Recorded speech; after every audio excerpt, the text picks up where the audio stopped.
संपूर्ण नाशिकचं लक्ष ज्या निवडणुकीकडे लागलं आहे त्या नाशिकच्या अगदी मध्यवस्तीत असलेल्या प्रभाग क्रमांक 7चे भाजपचे उमेदवार जे आहेत ते सध्या या ठिकाणी प्रचारात दंग आहेत. मंदिरांमध्ये जाऊन देवाचं दर्शन घेत आहेत. इथल्या सगळ्या रहिवाशांना ते इथले प्रश्न जे आहेत ते आम्ही सोडवू अशा पद्धतीचं आश्वासन देत आहेत. सगळ्यात महत्त्वाचं म्हणजे शिक्षित, उच्च शिक्षित, सुशिक्षित वर्ग जो आहे तो इथला मतदार आहे आणि त्यामुळे आता घरोघरी प्रचार सुरू आहे. अण्णा, घरोघरी जाऊन आपण प्रचार करता आहात. चांदसीचा विषय आहे. इथले गावठाणामध्ये काही भाग आहे, काही शहरी भाग आहे. अनेक दिवसांपासून खरं समस्या. आपण काय सांगताय मतदारांना? मतदारांच्या ज्या ज्या काही सुविधा राहिलेल्या आहेत त्या निश्चितपणे आम्ही पूर्ण करू. मेन रोड जे आहे ते कॉन्क्रिटीकरण करू आणि इंटरनल रोड आहे हे डांबरीकरण करू. आणि त्याच्यानंतर पाण्याचा आता आजकाल खूप प्रश्न निर्माण काय झाला तर लोकसंख्या खूप वाढलेली आहे, हाय राईज बिल्डिंग झालेले आहे. त्या मानाने कमी व्यासाच्या पाणी पुरवठा कमी व्यासाच्या नळाने होतो. तर ते आपण मोठ्या व्यासाची टाकून पुरवठा नियमित आणि दाबाने, चांगल्या दाबाने म्हणजे 2 तासातसुद्धा आपलं सर्व हे झालं पाहिजे. अशा पद्धतीने त्याचे टेक्निकल काय ज्या अडचणी असतील त्या सॉल्व्ह करू असं सांगितलेलं आहे. असा प्रतिसाद आहे एकूण आपण ज्यावेळेला भेटतात लोकांना? अतिशय चांगला प्रतिसाद आहे. काही लोक म्हणतात का मी उपरा आहे, पण तसं काही नाही आहे. इथले जे नागरिक आहे ना त्यांना माहिती आहे मी 25 वर्षापासून इथे कायम हे करतो, त्याच्यामुळे तसं काही नाही आहे. आणि प्रतिसाद अगदी उत्तम आहे.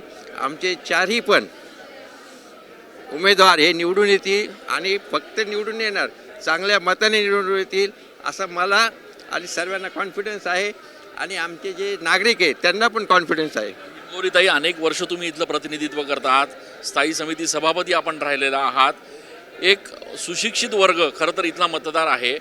ज्यावेळेला जाताय तुम्ही त्यांच्याकडे त्यावेळेला काय नेमक्या त्यांच्या भावना आहेत, काय प्रतिक्रिया आहेत? मतदार अतिशय सुज्ञ आणि समजदार आहेत. त्यांना समजतंय की केंद्रामध्ये नरेंद्र मोदींचं सरकार आहे, राज्यात देवेंद्रजींचं सरकार आहे आणि नाशकात कुंभमेळ्याच्या पार्श्वभूमीवरती आपलं भारतीय जनता पक्षाचं जे काही वलय आहे, झेंडा आहे, तो जर लागला तर ह्या प्रभागाच्या आणि नाशिकच्या विकासापासून कोणीही थांबवू शकत नाही. त्यामुळे इथला जो सुज्ञ मतदार आहे, तुम्ही आता बघताय की वातावरण अतिशय दुमदुमलेलं आहे, कीर्तन चालू आहे.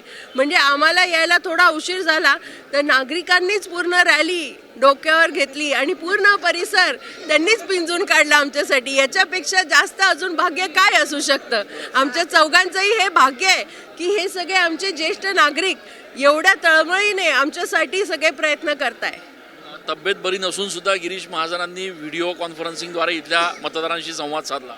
नक्कीच चांदसीत काही इकडचे रहिवासी गेले आहेत. रिडेव्हलपमेंट जसं आता अण्णांनी सांगितलं, रिडेव्हलपमेंटच्या पार्श्वभूमीवरती काही मतदार जो आहे मोठा, एक 500 मतदार आमचे चांदसी रहिवासी झालेले आहेत आणि त्यांच्याशी आज आम्ही संपर्क साधला.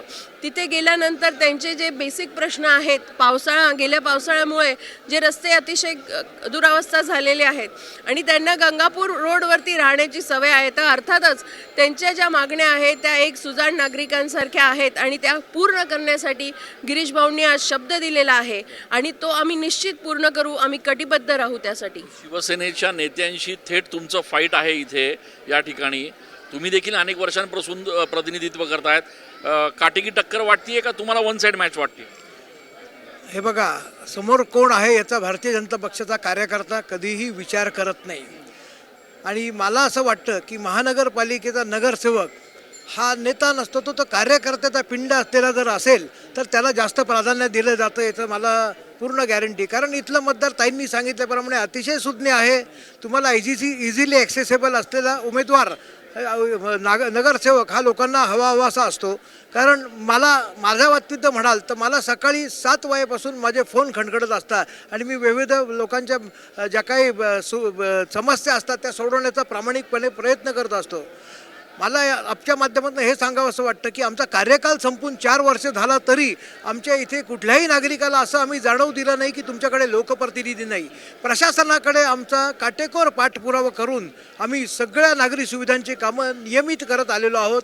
मग त्या घंटागाडीचे प्रश्न असो, गार्डनचे सुशोभीकरणाचे प्रश्न असो, रस्त्यांचे प्रश्न असो, पाणी पुरवठ्याचा प्रश्न असो. आपण बघत असाल इथे आज 20 लाख लिटरचा जलकुंभ आम्ही इथे उभारलेला आहे आणि आपली इथे वितरण व्यवस्था देखील आता थोड्याच काळामध्ये अतिशय सुनियोजित होणार आहे. याचा मला खूप आनंद आहे. आणि आपण इथे बघत असाल वातावरण आई तुळजाभवानीच्या कृपेने आम्ही या ठिकाणी मोठमोठे कार्यक्रम घेत असतो. रावण दहनाचा कार्यक्रम असेल, त्याच्यानंतर तुळजाभवानीचा मोठा उत्सव असेल. रावण दहनाच्या कार्यक्रमाला 50,000 लोक या ठिकाणी जमतात आणि या ठिकाणी एक आध्यात्मिक आणि धार्मिक वातावरण तयार करण्याची संधी आम्हाला या ठिकाणी मिळाली. अतिशय सुज्ञ मतदार आहे आणि भरघोस मतांनी आम्हाला तो निवडून देईल अशी मला खात्री आहे. आई, अगदी थोडक्यात काय मतदारांना सांगताय तुम्ही आणि मतदारांचा कसा प्रतिसाद? जसं आता मगाशी सांगितलं की प्रभाग 7 हा भारतीय जनता पार्टीचा बालेकिल्ला राहिलेला आहे. त्याच्यामुळे इथले मतदार अतिशय सुशिक्षित आणि सुज्ञ आहे. आणि तसंच सांगायचं झालं तर महिलांच्या सुरक्षेच्या दृष्टिकोनातून आम्ही प्रत्येक चौकात CCTV उभारणार आहे. ठिकठिकाणी टॉयलेट असणार आहे. आणि मी अशीच विनंती करते तुमच्या माध्यमातून प्रभाग 7 मधील मतदारांना की आम्ही 4ही मतदारांना भरघोस मतांनी निवडून द्यावं ही विनंती. भाजपचा बालेकिल्ला आहे असं म्हणतायत. हे 4ही उमेदवार जे आहेत ते या ठिकाणी अहोरात्र घरोघरी जाऊन लोकांकडे मतांचा जोगवा मागतायत. सुशिक्षित मतदार आहे. शहराच्या अगदी मध्यवस्तीत असलेला हा प्रभाग आहे आणि मुख्य म्हणजे शिवसेनेचे नेते हे देखील या संपूर्ण प्रभागामध्ये समोरासमोर काटेकी टक्कर देत आहेत. त्यामुळे येणाऱ्या दिवसांमध्ये आता मतदार नेमका कसा प्रतिसाद देतात हे बघणं महत्त्वाचं असणार आहे. कॅमेरा पर्सन खुशाल पाटीलसह मी चंदन पूजा अधिकारी, TV9 मराठी.